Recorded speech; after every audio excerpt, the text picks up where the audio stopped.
The calm that filled the apartment that night was broken only by the gentle actions of a mother. Her name was Maria, and she appeared calm as she gave her baby girl a sleeping pill. Then, she shook a bottle of powdered milk filled with ants and handed it to her baby, who drank it and soon fell into a deep sleep. After that, Maria left to secretly meet her ex-boyfriend Steve. Her husband Shane came home early and noticed the empty milk bottle crawling with ants. A horrifying feeling struck him. He rushed to his daughter's room and found her unconscious. Panicking, he carried her to the hospital, begging the doctors to save her. After hours of agony, the doctor finally told him that his daughter was safe. Relief and gratitude filled Shane's heart. But the bitter truth was that the baby wasn't really his daughter, and he had no idea. When he returned home, Shane saw Maria passionately kissing another man. Fury consumed him. He had just saved his daughter's life, only to discover that his wife was cheating on him, and the man she kissed was her ex-lover. Shane swore he would take his revenge. The story begins with Shane, an unemployed man. While his wife Maria worked daily at a financial company to support the family, Shane spent his days cooking, cleaning, and caring for their baby, trying to make their home a safe haven. In his free time, he read books and often visited a nearby library. His life seemed peaceful, but he had no idea about the betrayal happening behind his back. Without his knowledge, Maria was having an affair with a young man named Steve. After work, she would drive to his apartment, and the two would lose themselves in passionate moments. Meanwhile, Shane was absorbed in a romantic novel before heading out to pick up his daughter from daycare. In the elevator, Shane ran into an old friend named Hannah, who had just moved into the building. He helped her carry her things, and she gave him her phone number in return. When he got home, his baby was crying, and Maria still hadn't returned. Shane went to prepare a bottle of milk, but was shocked to find the powdered milk full of ants. He threw it away and replaced it with a new one. At that same moment, Steve and Maria were caught up in the heat of passion, taking pictures of themselves together. When Maria found her old engagement ring and tried it on, it fit perfectly. Steve smiled and handed her a key to his apartment, a silent sign that she was free to come whenever she wanted. That night, Shane woke to the sound of his baby crying. Maria had returned home but was in the bathroom smoking a cigarette. Shane held his daughter gently, trying to calm her, while Maria stood lost in her thoughts. The next morning, Maria pretended to be the loving mother, but her voice was hoarse. Suspicious, Shane asked where she had been, and she lied, saying she was out with her friends. Later, after dropping his daughter off at daycare, Shane spent the day desperately searching for a job. But every application was rejected again and again, and as the days went by, his hope began to fade. Exhausted, Shane often found refuge in a small used bookstore, his quiet escape from the weight of his worries. His days revolved around house chores, job hunting, and reading. Meanwhile, on the other side of town, his wife Maria was at a shopping mall enjoying herself, not to buy something for her husband, but a gift for her lover, Steve. She was supposed to meet him there, but she changed her mind, afraid of being late and raising Shane's suspicions. She left the mall while Steve waited for her until late. When Maria returned home, the phone rang. Shane answered, but the caller stayed silent, so he hung up, unaware that it was Steve, anxious after waiting all day. A few minutes later, the phone rang again. Shane picked up without saying a word. He was distracted, watching a TV show.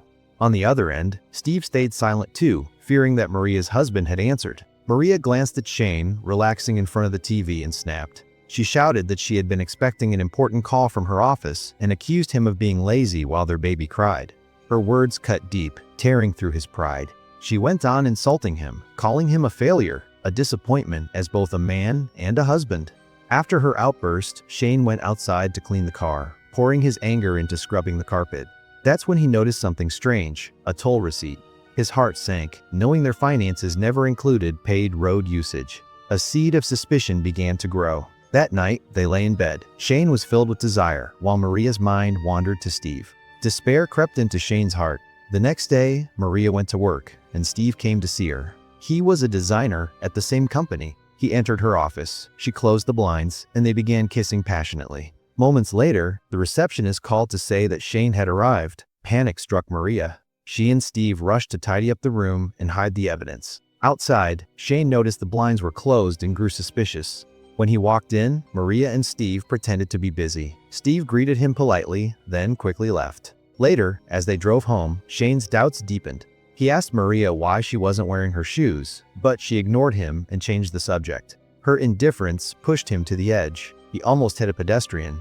After that, he decided to take the car to a cheaper repair shop to fix the brakes. Maria mocked him, calling him stingy. Humiliation burned inside him. He felt broken, standing at the edge of collapse. He dropped her off at their apartment and then drove to a bookstore to buy books about finding a job. But as soon as he left, Maria took a taxi straight to Steve's apartment. Dissatisfied with their short encounter earlier, she wanted more. When Steve saw her wearing their old engagement ring, his eyes lit up with love and desire. They went into his bedroom and continued their affair. Meanwhile, Shane found a strange key attached to his wife's car keys, the key Steve had given to Maria. His doubts turned into certainty, and when he returned home, Maria was nowhere to be found. Shane did his best to hold himself together. He still wanted to believe that his wife loved him, trying to think positively as he began applying for new jobs. But deep down, his instincts told him something was wrong. He went back to the car and started searching through it. There he found the toll receipt, the mysterious key, and an unusual mileage reading. The realization hit him like a punch. He'd been played for a fool. The distance on the odometer didn't match their normal routine, confirming that Maria had been taking secret trips. Determined to follow his suspicions, Shane decided to investigate. The next morning, while Maria and Steve were at work, he took a bus to the address connected to the strange key. The ride was silent and heavy, filled with dread. He prayed that he was wrong. When he reached the building, he walked toward it slowly and slid the key into the lock. His heart shattered as it turned smoothly. The door opened and his world fell apart. Inside, the bed was messy, tissues scattered everywhere, undeniable proof. His chest tightened when he found a photo album full of pictures of Maria and Steve, countless intimate moments. Even worse, some photos were from before their marriage, meaning the affair had been going on long before he came into the picture. Shane realized he had been a fool, a man too easy to trust. Then came the final blow. He found a photo of Steve holding his baby. A wave of shock and despair consumed him. He felt worthless, a failure as a husband and as a man who couldn't even provide a decent life for his family. He returned home and found Maria there. He couldn't speak. He just sat and stared at her in silence. She tried to start a conversation, but he didn't respond. Finally, he asked if she was happy with her life. She ignored the question and simply told him to eat his dinner. Overwhelmed with hopelessness, Shane went to his daughter's room and held her tiny hand, the only thing that still brought him peace. The next day, he went back to the bookstore, but this time he wasn't looking for romance novels. Instead, he buried himself in books about crime and mystery. Later that day, when he returned home, he saw Maria getting ready for work. He didn't say a word. He knew she wasn't going to the office. She was going to see Steve. She told him she was heading to work, and he just nodded.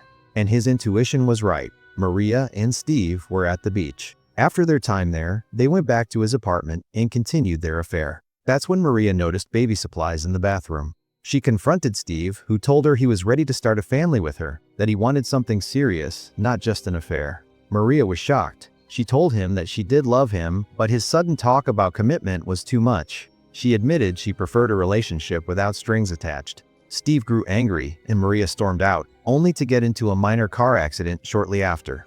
The crash shook her deeply, making her realize the weight of her mistakes. She decided to become a better wife, taking over all the housework. For the first time, she felt genuine respect for everything Shane had been doing all along. She tried to rekindle their marriage, but Shane remained distant, cold and unmoving, like a mountain. She struggled to prepare dinner one evening, her hands trembling with effort. Shane watched her quietly, then walked over and gently offered to help. Maria was happy that her husband had finally started talking to her again. She told him she could handle things on her own and asked him to go back to watching TV. They had dinner together, and she apologized for everything that had happened. It felt as if their family was slowly returning to how it used to be, but their brief happiness didn't last long. The phone rang suddenly. The caller informed Shane that one of his relatives had passed away and that he needed to attend the funeral. A few minutes later, the phone rang again, but this time there was only silence. Maria froze in fear. She knew exactly who it was, Steve. Shane said he would head to the funeral after stopping by the repair shop to fix the car brakes, which had been damaged in her recent accident. He asked her for the car keys. After Shane left, the phone rang once more. It was Steve, his voice filled with anger. He told her he wouldn't let her get rid of him so easily. Maria was furious that he dared to call the house, but her anger quickly turned into panic when he said he was coming over. Terrified, Maria found herself at a crossroads, either stay home and act like a faithful wife, or leave her baby and meet her lover. In the end, she made her choice. Afraid that Shane might return early, she called Steve and asked to meet him at a nearby cafe. Her baby was awake and crying endlessly. In a moment of frustration, Maria went to the medicine cabinet, broke off a small piece of a sleeping pill, and mixed it into her baby's milk. The poor child drank the milk laced with the sedative and quickly fell asleep. Maria then left the apartment to meet Steve at the cafe. He demanded to know why she was trying to push him away and threatened to leave her. She insisted she didn't want to lose him, but reminded him that she was a wife and a mother. She had responsibilities. Then Steve dropped a bombshell. He told her that the baby was actually his daughter, not Shane's. Maria froze in shock, then admitted he was right, revealing that Shane had been raising a child that wasn't his. They started drinking, their bodies growing closer. Maria had reached her lowest point. She had drugged her own baby just to spend time with her lover. Meanwhile, Shane was driving when a dreadful feeling hit him. He turned the car around and rushed back home, only to find Maria gone. His eyes landed on the empty milk bottle filled with ants.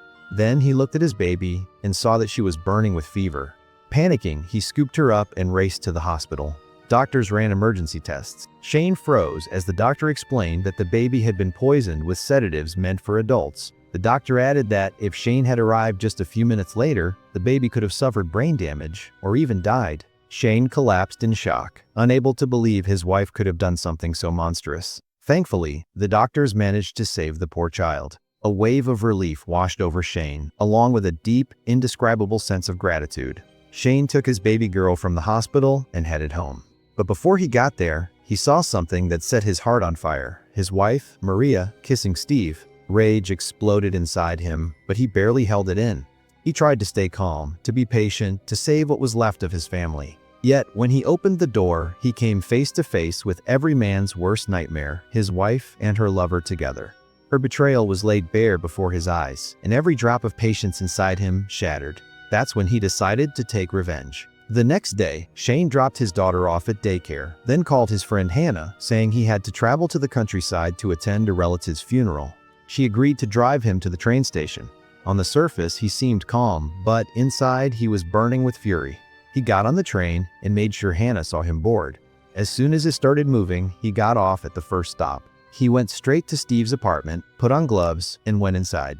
He collected some strands of Steve's hair, took one of his knives, and left. Now he was ready to begin his game of revenge. By evening, Maria came home. A strange chill crept over her.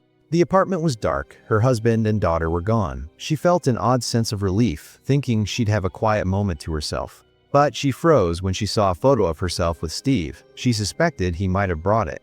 She called him to ask, but he denied knowing anything. Her heartbeat quickened. Then the lights went out and her phone went dead. She saw a hand pull the plug from the wall. She trembled. Fear began to consume her. Shane stepped out of the shadows, filled with madness and revenge, and wrapped his hands around her neck. While choking her, he called Steve, letting him hear her screams to make him feel the pain he caused. Then, in a fit of rage, he stabbed her with the knife he'd stolen from Steve's apartment, ending her life. He placed Steve's hair near her body, took a blood-soaked cloth, and wiped his fingerprints off the key. He left it in the lock and headed to Steve's place. There, he smeared the bloody cloth on Steve's mirror, then went to the train station and took a train to the countryside. The next morning, Hannah went to Shane's apartment to grab the baby's things. The door was open. She stepped inside and froze in horror. Maria's body lay in a pool of blood with clear signs of violence. She immediately called the police. Shane acted as the heartbroken husband, shocked, devastated, crying uncontrollably. His performance was flawless. The police collected evidence: strands of Steve's hair near the body, Maria's ring violently torn from her finger, and the knife belonging to Steve. When they searched Steve's apartment, they found the mirror stained with Maria's blood, confirming the match. Everything pointed to Steve as the killer. When Shane was questioned, he told the police that on the day of the murder, he dropped off his daughter and traveled to attend a funeral. He showed them his train ticket as proof, and Hannah confirmed his story, saying she had personally driven him there and took the baby's things on his behalf. He had a perfect alibi, an unbreakable one. Meanwhile, Steve was speechless. He had no defense. Despite his desperate pleas and denials, all the evidence was stacked against him. The trap was airtight. The police arrested him and sent him to prison. As for Shane, he returned home with his daughter. The apartment was unusually quiet. A strange calm filled the air. He felt the weight lift off his chest. The fear that had haunted him was gone. His only purpose now was to take care of her. But on some nights, nostalgia crept in. He'd sit staring at old photos of Maria, her smile frozen in happier times, his eyes filling with tears. He'd whisper softly that he'd failed as a husband, that maybe he could have been better. Still, deep down, he knew Maria's act wasn't a mistake. It was an unforgivable betrayal. So, he burned every picture of her, as if closing a dark chapter of his life forever. After that, he sat down to eat, peacefully for the first time. No fear, no tension. He looked at his sleeping daughter and smiled gently. He knew she was the only pure thing that came out of all this chaos, even though, in truth, she wasn't his. She was Steve's daughter. He had killed both her real parents. Yet Shane realized this poor little girl was the only reason left to live. He promised himself he'd protect her and give her a good life, so she'd never taste the pain he once knew. And that's where the movie ends. But before we wrap up the video, I want to ask you something. Shane planned his wife's murder with extreme precision, but I believe he left behind one small clue that could expose him. Even stranger, the police never noticed it. What do you think that clue might be? Finally, if you enjoyed the summary, don't forget to like and subscribe to the channel. Thank you so much for helping me reach 1,000 subscribers. See you in the next recap.